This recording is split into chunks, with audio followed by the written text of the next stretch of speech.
All right, you primitive screwheads, listen up. I got news for you, pal. You ain't leading but two things right now. Jack and shit. Jack left town. Well, hello, Mr. Fancy Pants.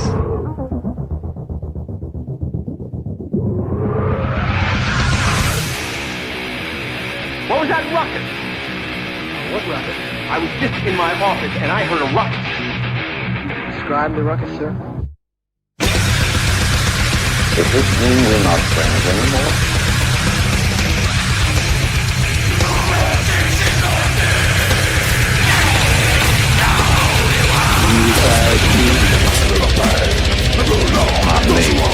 I'm in my prime. You're out of your mind. Ain't it cool?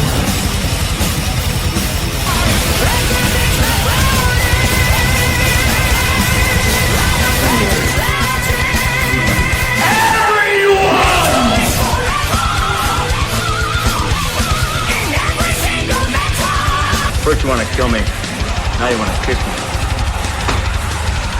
Blow.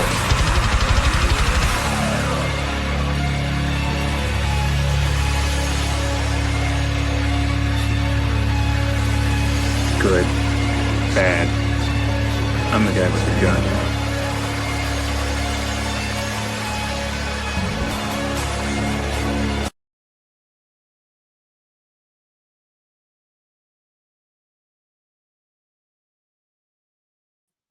What's up, everyone? DJ Nubis And DJ Neko. here with you on the Meltdown Rail podcast with another movie review. This time we were reviewing 2025 Weapons, directed by Zach Kreger, starring Josh Brolin, Julia Garner, Alden Ehrenreich, Austin Abrams, Carrie Christopher, Benedict Wong, and Amy Madigan. This film plot follows the seemingly inexplicable case of 17 children from the same classroom who mysteriously run away on the same night at the same time, having been apparently abducted by unseen force. And I will say right off the bat that, like, the one thing I can't appreciate about this film is that for at least the first half of the movie, it keeps you guessing as to what's actually going on, what happened. We dabble in, you and I were talking, both during and after a little bit about, is it a conspiracy with government things going on? Is it That's aliens? what I initially thought, like, just by the name of the movie, Weapons, I thought it was like they're turning these kids into sleeper cell agents. Yeah. And, it's got some nice creepy moments. In fact, the director, Zach, he also did Barbarian. So, unlike Barbarian, I think this one just has a lot more going for it than Barbarian. And Barbarian was, even though it had its own, like, mystery beforehand, before you finally get to the sucking the teat, Bubba. Yeah. Before it gets all that, it's kind of a mystery within itself, but it goes after that, it starts just kind of becoming straightforward. And this film kind of does that, but it does a little bit better. Especially now, the only thing that I would say that I can't say disappointed, but I was talking with Kevin Lambert at the Entertainment Headquarters a little bit off screen of this last night, is that the movie spends a lot of time being serious and dealing with serious issues. There's a lot of everybody's upset that their kids are missing. People are, threatening other people. They're blaming the teacher especially, yeah, about all of this. And so you've got this tension that's going on. Then you also have, again, like, there's this mysterious thing, like, where do these kids go? The way they ran was a little bit weird. They kind of got their arms out and they're just running, like, it's just a really weird thing. It's a nice play on the mystery and the eeriness of it all. And then you got one boy, the 18th boy who's of the class, who wasn't affected. And so how does he fit in? And just for everyone to know, because you're already into the review here, this will be spoilers. It's been out for a few weeks. So Yeah, we'll try not, like... We'll try to be as best we can. And we'll try to keep it, like, towards the end. Yeah. But But yeah, if you There's going to come be, if you back- haven't seen this, there will be spoilers. Yeah, We're going to talk about a I lot will of say- different aspects of the movie. yeah, I will say go ahead and go see it. I will recommend seeing Mm-hmm. it, but just if you don't want to have any spoilers, tune out now, come back later. So yeah, you got this boy who's basically at the center of this, and you have this teacher. Now, unfortunately, the boy that I didn't have a regular picture of him, but this is him during one of these like nightmares or something that I think the teacher was having. This popped up in her dream. The teacher herself is played by Julia Garner, who actually I had just seen in the movie Fantastic Four. She played the Silver Surfer in that film. So she's the one that's in charge of this class, and her class was the only one affected by this event that happened. So at 2:17 in the morning one night, 17 kids from this classroom left their houses as if they were sleepwalking, but they were running away just out into the darkness. Willingly. Yeah. Like, you Yeah. know, it's not like someone came in and abducted them. They just and left. a lot of because of the way that we are now with technology, a lot of people have ring doorbells, so they were able to see their kids leaving. And so, of course, Josh Brolin is one of the fathers in the neighborhood, who his son Matthew is one of the ones that ran out and disappeared. So obviously, when they're having this town hall meeting for the school, Because they want to reopen the school. yeah, because they were off like a month, I think, due to the, The pain. trauma. Yeah. And so, but at this meeting, like, Justine is there. And so, The teacher. teacher, yeah. And so they want answers. Like the cops have no answers. They can't find these kids. There's no trail to go by. And so they think the teacher is the one that's knows more or about it. And like, it's funny because they talk to the little boy that was still there, but they don't really condemn him in any way, which is good because thank God, the kid would be a mess if they started blaming him for something. But they feel like the teacher had something to do with why they left and why they did this. So obviously, Josh Brolin's character, Archer, he's really distraught. Like he's really angry, but and of course, as you mentioned before, Justine through this town is getting a lot of hate. Somebody paints her car with the name witch, like, and that's going to be kind of foretelling, which I thought was cool. But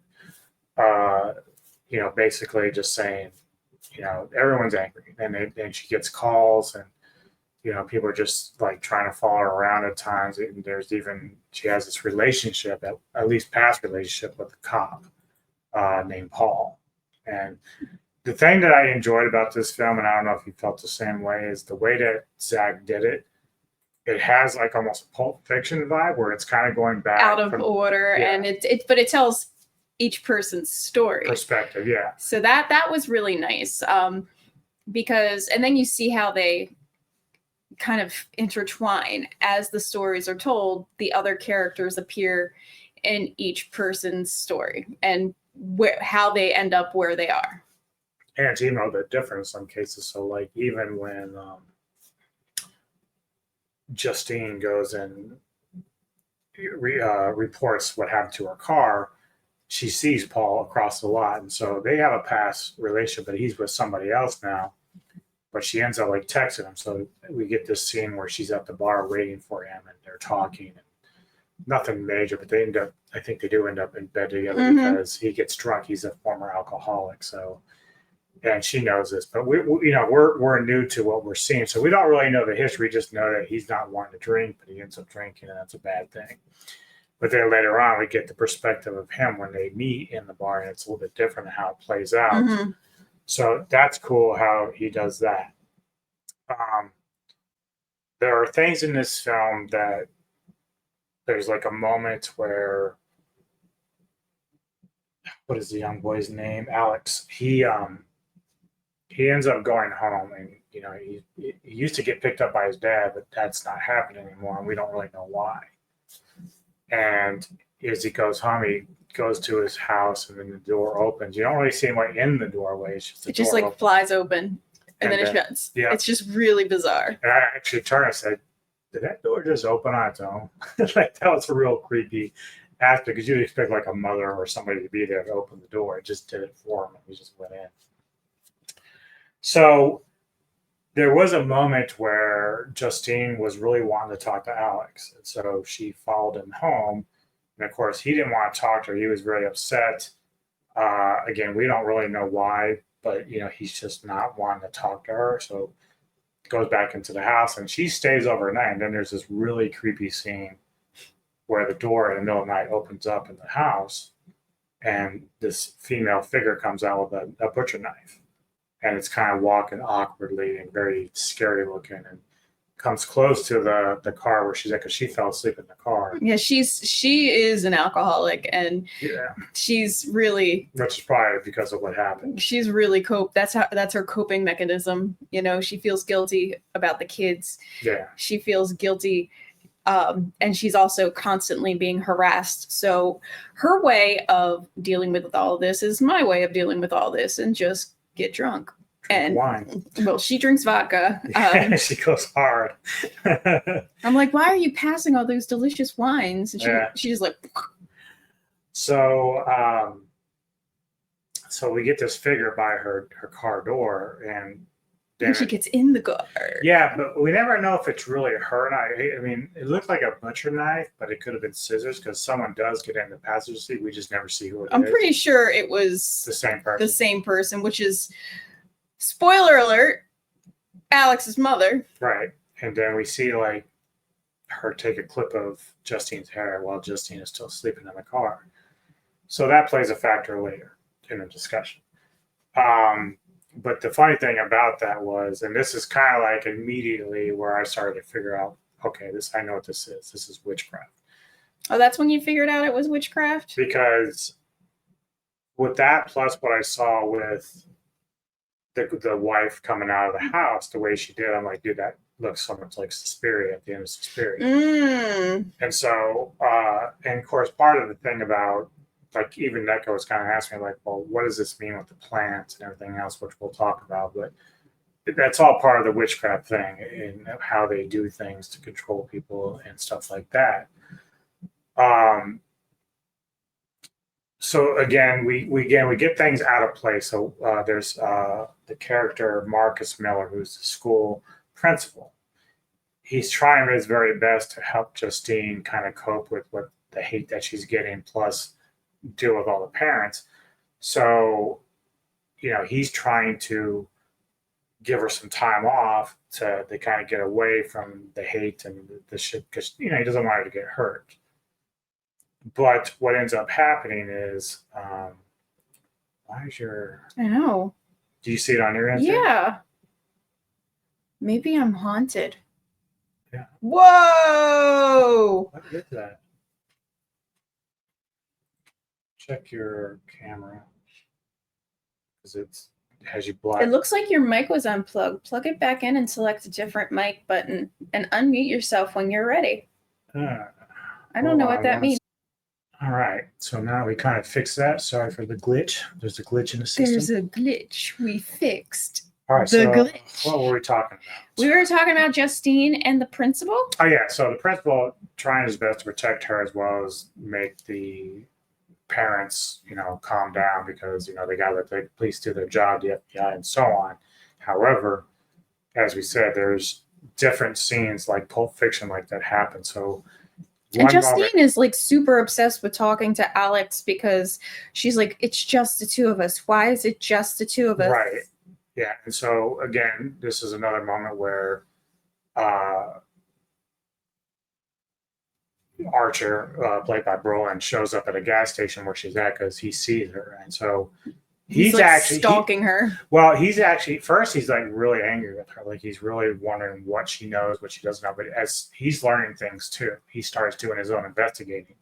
So now he's trying to actually be rational with her at the gas station. She's apprehensive, but all of a sudden, out of nowhere, Marcus is showing up, and that's terrifying. Right.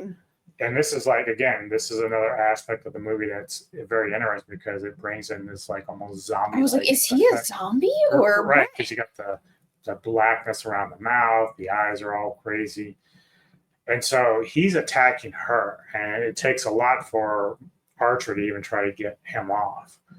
And so, and again, it is like a zombie-like thing. So she's running around the gas station, then she gets in her car and she drives away, and Marcus is still running after her. And the same manner that the kids did when they left. It's like this whole, like, you got your arm behind you and you're just running. So you're thinking, is it a zombie thing? Like, you know, is this like an infection? What is this?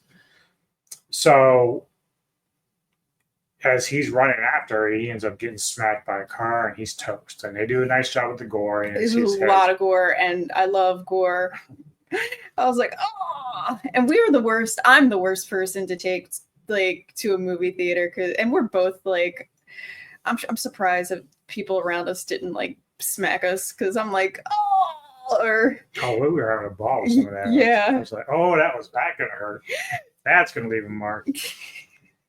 So yeah, so we see a different aspect now. Then later on we do get another perspective from Marcus's standpoint of what happens. And so again, you'll see when you see the movie, you'll understand what we're talking about. But eventually we start to get some more backstory, because they kind of break it up. So you talk about Justine, you talk about Archer, you talk about Marcus. So it does this, so on and so on. Then we get Alex's point of view, which is the kid that was remaining of the class. And this is where shit starts to really unravel. And we start figuring out what exactly is going on. And it turns out that his parents, I think it's his mother that has the aunt, played by Amy Madigan. And she did a great job too. Yeah. And so she's an older woman, and apparently, according to Dad, you know, she's kind of like been ill, not doing very well, and she wants to come to visit. And so stay with us for a little while. And right. He's like, truthfully, buddy, I don't think it's going to be that long, because she doesn't look so good. Right. And there's reasons for this. And so, you know, she shows up and she's upstairs, and of course, Alex comes home from school. And they talk about it a little bit. And then the next time that he comes home from school, he comes home and he sees his parents at the dinner table just sitting there, really just kind of like in a zone. Like they're not speaking, they're not laughing. They're like catatonic. Yeah. And they're like, actually, they did say something like, hey, buddy. It was like, yeah. Now, keep in mind, Alex had seen his aunt like the day before, and she was like very frail, very old, and just she wears a wig because her hair was falling out. So whatever's going on is probably going to take her life. But this following day, when he sees his parents at the table, the aunt is on the end of the table, and she wants to talk to Alex. And so she's looking actually a lot better. She's getting around.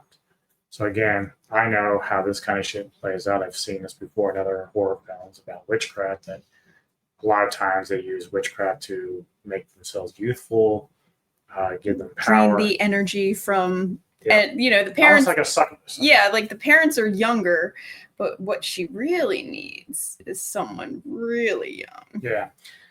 And that probably brings in the whole thing with the witch and babies and stuff like that. So, in fact, The Witch from 2017 deals exactly with that concept.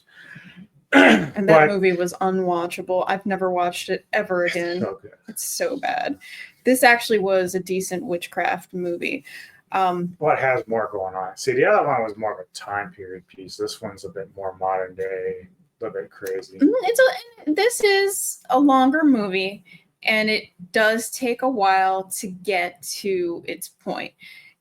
It was a decent movie. Like, I'm not saying it's not worth watching. But the good news is Justin Long was in this, and he wasn't in it long at all. So that's good. I was happy about that. You mean Justin Long? Because he was in... Yeah. I talked about this with some guys on another stream. Like, I do not like Justin Long as an actor. I do not like him, but every time I've seen him in films, he usually dies. He actually got saved in this one. He wasn't in it. You don't like Justin Long as an actor?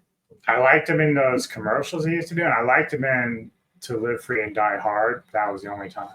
I love him. Don't you remember Mr. Tusk? It's a cool movie, but I hate him as an actor. Like that's why I say even when he dies, he deserves it. Like he deserves it. That's what I told you about Barbarian. So Barbarian, Mr. Tusk. Yeah, fight me. That was ridiculous. But yeah, no, like in Barbarian, I would say because how it played out at the end of that one, I was like, they could have really thrown a twist in there by allowing his character to live, and then we can really hate him because he was just a shitbag. He was a shitbag in that movie. But yeah, so he pops up in this with no surprise. I love Justin Long. I'm surprised. You favorite actor, him? Go ahead. No, that's not my favorite actor. You know what my favorite actor is? Let's see. So yeah, we start to realize that the aunt is very into witchcraft, but Alex. Oh, well, here we go again. All right. Well, we're back again. Must be haunted. Her camera's haunted. That's what's going on. So we can't talk about this film because it's using the camera as a weapon. So you think so? Nah. All right. Where was I again? Because I always get lost. We were talking about how you hate Justin Long. Oh yeah. So he's a nothing burger in this. He's just somebody. He's just somebody's dad. He's like a random parent. So, yeah. So we find out that the aunt needs people. Because apparently when she's going frail, she wasn't around enough people to put her witchcraft on to make herself younger. So again, there was a question asked by some people whether or not she actually was Alex's aunt or she just inserted herself into the family in some way. But the way the father and the mother recognized her. Right. So that's what I'm saying. Like it probably is a legit family member. It just was like estranged in some ways. So she said the Alex's mother was saying, "This is my mother's sister, and my mother would want me to take care of her." Yeah. Yeah. So it's just the crazy aunt, Yeah. So but this is where basically, what is the aunt's name? Gladys. She's telling Alex, you're not going to say anything to anybody. You're just going to go school, do your thing, and then if you don't, then I know how to make people do things. And then she actually does a moment where she has this plant, and I don't know what kind of plant it is, but it just has a bunch of thorns and sticks. There's not even like flowers on it. And I kept asking him, I'm like, what's the deal with this plant? Like, is the plant the source of her power or what? It was just kind of like blowing my mind, because every spell that she did surrounded around the plant. Yeah, and it's not uncommon with like witchcraft and herbs and stuff like that they use. So this plant is clearly something that she uses to enchant people to do what they want. It could be for nefarious purposes or taking care of her. Whatever they can do, they become like zombies basically. And so she kind of shows Alex that this is what's going to happen, and then the parents start taking a fork and like stabbing themselves in the face, which is crazy, but nice effect. And it hits home because Alex, he's terrified. His parents are hurting themselves, and they don't feel it because they're just in a different. And he's just, this little boy is such a good actor because he's like, "Dad, stop! Mom, stop!" Yeah. But the other aspect about this, which was very interesting, is because, believe it or not, they don't really elaborate on it, but Matthew, which was Archer's son, was also bullying Alex in school. Mm-hmm. So you would think for a minute, like, well, Alex might celebrate the fact that he can get back at these kids in this weird way that the aunt has. Like, I kept thinking to myself, is Alex going to take interest in the witchcraft to try to like follow the aunt's footsteps? Like I kept thinking, what is that? What does that do? And because in some ways the aunt acted like she almost wanted an apprentice, almost like it was kind of a weird thing. But the reason why the kids disappear is because Alex had to go and bring an item from each kid back to Gladys so that she can perform the witchcraft, the ritual. And as we find out, when the kids left, they all came to this house that he lives in and went to the basement, and they're all just standing there. But the other trick is, which is a nice touch of detail from the director, is Alex was tasked with feeding his parents and these kids like chicken noodle soup and stuff to keep them, alive, basically. Because they're just in this catatonic. They don't feed themselves. They don't. They just sit there. Yep. So.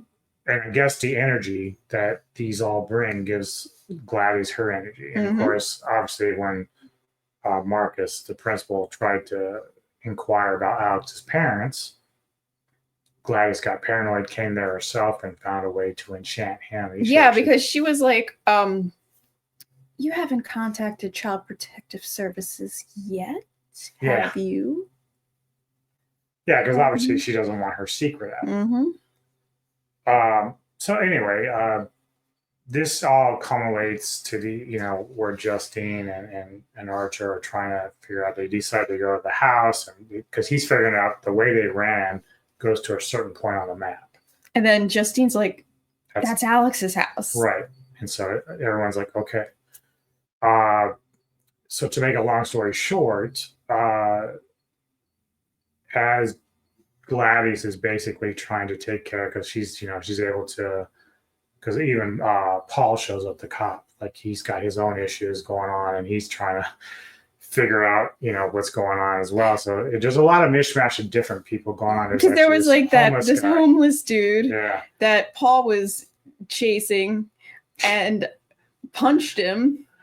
Yeah, because the guy was a drug user and he had needles. And he's searching him. He's like, "Got nothing in your pockets, right?" And he pokes himself, and he's like really pissed. He's worried about AIDS and stuff like this. So he gets mad and hits the kid, but he's on the dash cam. So that's a whole other like side issue going on, but it ties in again with Alex's house. So, so by the end, it's pretty chaotic. A lot of chaos going on in the house.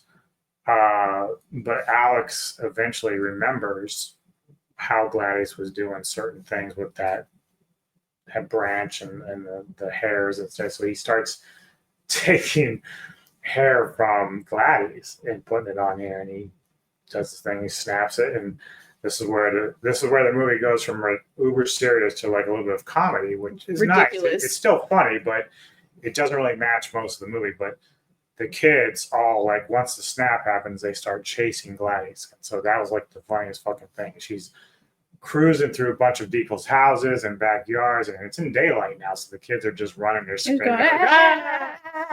And by the time they get to her, it's not a very good end for Gladys, unfortunately. They like rip her apart, literally. Yeah. Like rip her, like arms, legs, face, you name it. Rip her jaw open. Very, very good with the gore effects, I do have to say. But I agree with you. Like, I know they were trying to make the children kind of terrifying, but they were more terrifying running on their Ring camera footage than when they were chasing Gladys. Yeah, you'd think they'd almost be doing kind of the same thing, almost with no voice. I think that would have been better as if they were quiet. Mm-hmm. I think the made it a little comical. And but as soon as Gladys was gone, the enchantment was gone. But the kids themselves were, they're still a little catatonic and they're still young. But the child narrator of the movie made said towards the end, and some of the kids are starting to talk again. So yeah, because I don't know if it's all about time, because it doesn't make sense if it is, because the kids were taken first. Well, actually second. The parents were taken first. But the thing that gets me is like Archer, he was able to come out of it. He was fine. But Archer was? Yeah, it states that Archer was okay. He wasn't catatonic when he came out. Well, after the spell was broken, he was fine. Alex's parents had to go to an institution because they were still in that state. And then the kids went back to their homes, but some of them started to speak again, which means they were kind of recovering. But it might be, again, it's witchcraft. So there's, my opinion, they're younger and they have more time to grow up. So they can, and they're growing up. So they're like regenerating themselves constantly. So like their essence wasn't all sucked out at once. And they also were not being used for anything other than her youth, right? Yeah, they weren't doing nefarious things. The parents had to like go to the police station, but But they still have to live with the fact they tore a woman apart. Maybe they don't remember it. That's something else too, because again, like the parents, like I don't know if like it's just their I think maybe she trauma. sucked the trauma, and she sucked the most life out of them to bring herself back. Yeah, true. Now they have said that shortly after the release of this, they are working on a prequel to this. So we might get a little bit more of an idea, like exactly how the witchcraft works. I don't know what his plans are for this, but A prequel? yeah. I don't know. It doesn't need to happen, honestly. I don't think this movie was good enough to expand on it. I don't think it's a terrible movie, but I don't think it's Well, I remember a you great telling me movie. that some people were saying it's better than Sinners. Mhm. And Kevin and I said no. And there's no way, no. I mean, I don't think this is a terrible movie. I don't think this is a fantastic movie. Right. I don't know if I'd ever watch this movie ever again, to be honest. Like, Well, yeah, because really, the thing about Sinners is that it has a lot of nice things. The music's really great. The music wasn't bad in this, but Sinners has is great like a music. real story. Right, and it's something you can still just watch and still be entertained. This one is like once the reveal happens, it's like it's done. It's like you're not surprised by anything anymore. And then there's really no. Again, we get that narration at the end, but there's really no conclusion. We don't know what happened with Justine. We don't know if everyone's okay. Like I don't know. It's not really tidied up the way I would like. Whereas Sinners has a very good ending, which you would think would be darker, but it's actually kind of lighter, which is very interesting in itself. So, And kind of sweet. Yeah, it's just a really good movie. So, like, there's just no way that this is really compared to that one, in my opinion. But I'm telling you, and I guess everybody has this. Some people, I don't know. I didn't hate this movie, but I only went so hard on the we got to go see this in the movie theater because people are talking about it. I don't if I would have known what I saw is what I got, I would have waited for it to come on TV. Yeah. To tell you the truth. I didn't hate this movie. Right. But it's okay. Now Sinners, I thought was a bunch of hype. And I'm like, I'm not going to go bother seeing this. And we just kept putting it off and putting it off and putting it off. And then it finally came on streaming. And I'm like, holy shit, this was a good movie. That it was worth the hype. Yeah, because a lot of people I know that had seen it just talked it up. It was getting great reviews from both audiences and critics. And even though Weapons has gotten a lot of praise. What's the reviews on the tomato meter for Weapons? Excuse me. I mean, I think last I saw it was 70% audience and 90% critics. But let me double check. Okay. Which would be about right if you're doing okay. Well, it's actually higher, so it's 86 for audiences and 94 for critics. Now, if you were to say this is rotten or fresh in your own opinion, without giving out your number score, what would you say? Because I don't think it's rotten, but I think it's mid. I'm going to use a kid term. Mid. I actually have the same feeling about this that I do about Barbarian. So Barbarian to me was always overhyped. A lot of people said it was one of the best movies they'd seen in a long time. I said, you must not see a lot of horror films because it's okay. It's just not great. I like this a little better. I think I gave Barbarian a 7. So I'd probably get about an 8, which is about 86 for the audience. So I'm not quite that high. It'd be more like a lower B, but this film is decent. There's so much more they could have done with Barbarian and the story of the guy who kept stealing the pregnant women and impregnating them and making them into monsters. That would have been a better story and that deserves a prequel, a Barbarian prequel. Mm-hmm. Yes.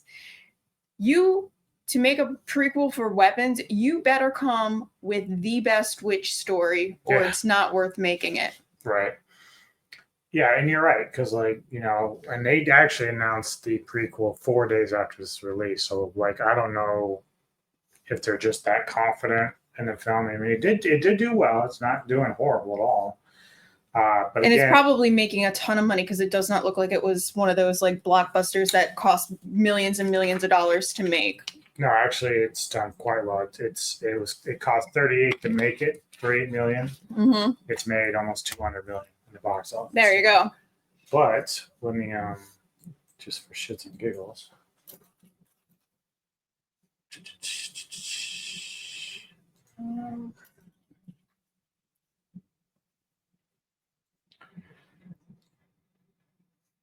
So Sinners cost 90 to 100 million to make, but it's made almost 400 million.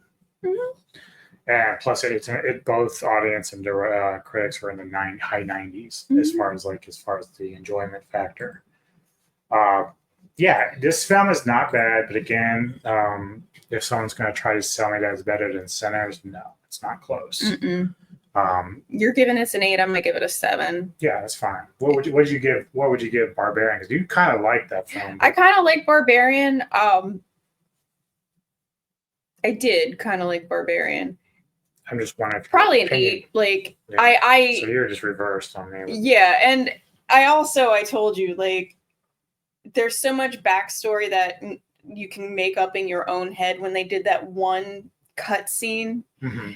Of the backstory of the guy who used to own that house, like that itself would have been a fantastic story. So like I feel like there's more hope for Barbarian, and then also like neither one of these are necessarily like creepy or scary after you've watched it, right? Correct.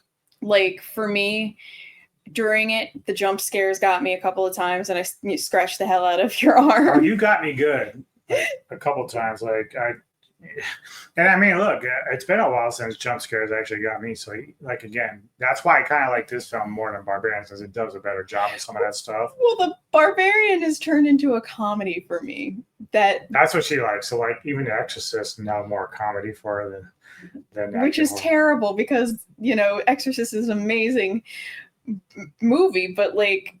There's now the real funny thing is I know they're making another scary movie, so I'm wondering how much they're gonna do mocking this one or Sinners would be kind of funny.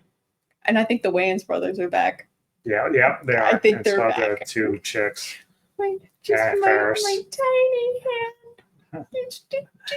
Anyway. Grab my strong hand. The panties.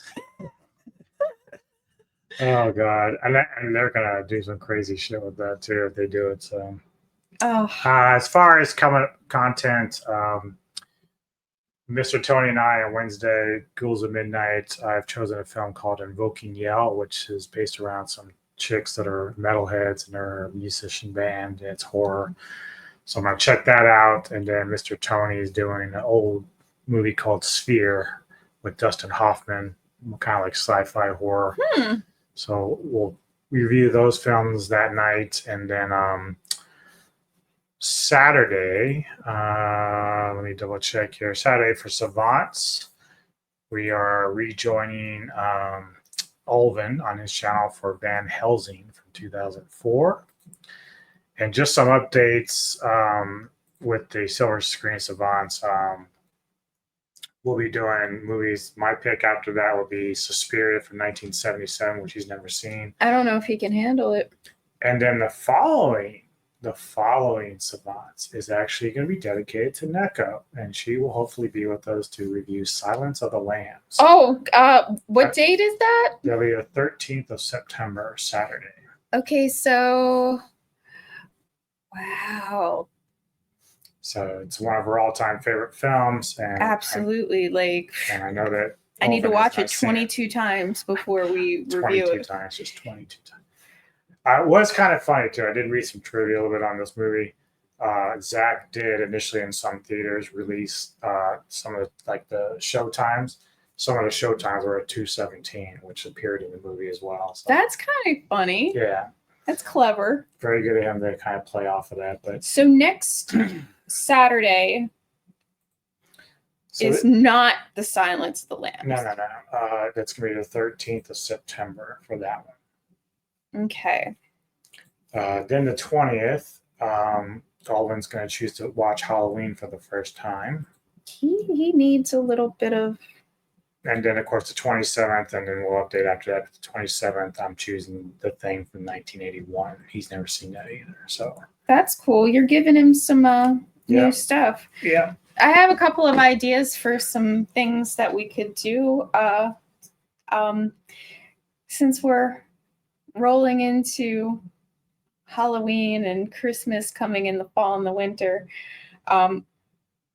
I always get a kick out of the retro ads, and I would love to share with you some of my favorite ads that I've been finding that we could discuss, like. is this the older stuff? Because I know we did a little bit of that not too long ago. Yeah, but these are like some of them are from the 70s, and like there was one Halloween one. I'm gonna have to save them and send them to you. You'll get a kick out of them, but you will enjoy the commentary about.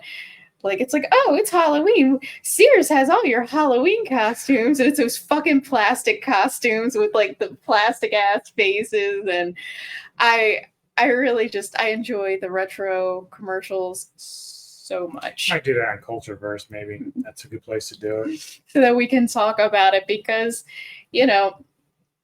God bless YouTube. We're here all the time just enjoying ourselves, but the stuff that people have archived and put up, there's a channel that's like a Baltimore archive, and I enjoy going on that every now and then, and it'll be like somebody who must have just VHS recorded constantly, and it's like daytime TV, and then it has the commercials too, and the news, and it's like they must have just put in a tape every single day and just tape whatever they had on TV. And, now it's next to impossible to do that because think about how many channels and all. Even in the 80s when you had cable, you had like 20 channels, right? Like It really was the early 90s where satellite TV was starting to become a thing. And It was a big deal. Like, because, growing up, you get the national anthem at midnight and then the TV would shut off. And get the white... Yeah, and then like you even get like a glimpse of that in the movie Poltergeist from 1982. Like they have that moment, but that was a lot of the local stations. And like I said, even if you had cable TV in the 80s, it didn't go up to like 13 million like we have on. It's unlimited streaming, and you just had like specific channels. So it's very possible, like if you only had local television and you were doing whatever, you only had like 3 stations or so. I would love to go over some vintage ads or vintage news stories that I've been coming across that we could really, especially if it's stuff surrounding the holidays. I'd love to talk about that because, I'm been in my nostalgia verse a little bit, and I'm not saying like, oh, these are the good old days. It's just like, yeah, it's fun to revisit different times and how different things are. And real quickly, also next week, second, I'll joining Fat Samurai Guy and Rick Myers again for action film Autopsy. Yeah. And then on Friday the 5th, the Retro Movie Show and Kevin Lambert's Entertainment Headquarters channel is my pick this month, and we're going to be doing Passenger 57. Really? Always Bet on Black. Really? Yeah. And then later in the evening, I'm doing another Vintage Cult Cinema. I've got Olvin guesting me on that one. We're going to actually review The Last Boy Scout with Damon Wayans and Bruce Willis. So we'll be doing that as well. So those are the immediate things in the future for me and the collaborators that I work with. That's really fun. I'm really excited. But thank you all. Give us your opinions. Have you seen Weapons? Let us know what your thought on this. Do you think Weapons is worth the hype? Yeah, you think it's better than Sinners? I'd like to know why. Tell me why. Leave it in the comments. Yeah. Like and subscribe. And as well, thank you for the support, and we'll see you next time on the That's All Right Podcast.